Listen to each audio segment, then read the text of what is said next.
Once there was a wealthy man preparing to leave on a long journey.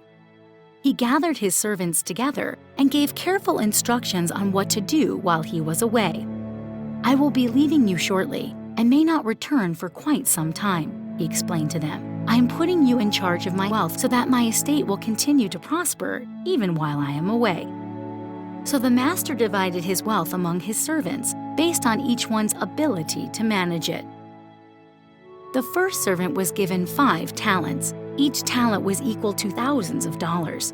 This servant took the sum of money given to him, and he immediately went to work, using what he was given to make more money. He knew this would please the master. His efforts produced 5 more talents.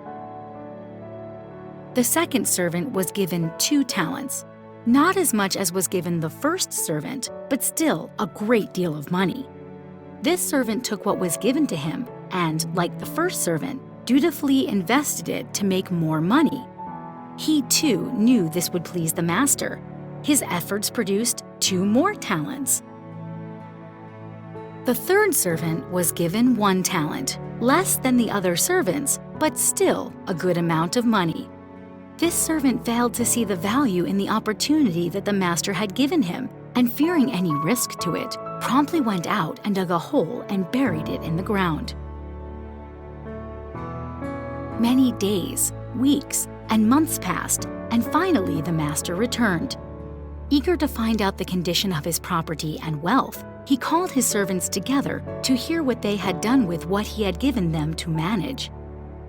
Each servant approached the master to give their report. The first 2 servants proudly showed their master that they had doubled what he had given them.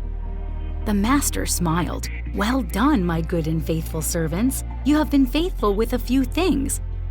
I will now put you in charge of many things." He added, "Come and let us celebrate."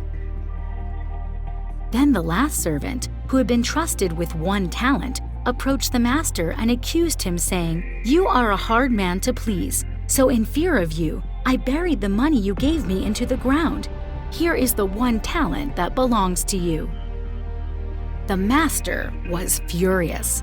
"You wicked and lazy servant," he said. "I gave you an amount of property I knew you would be able to manage, but you did nothing with it. At least you could have put it in the bank to earn a small amount of interest. Now, you will lose your talent to the servant who gained 5. With that, the master took the only talent the servant had and cast him out of his household forever.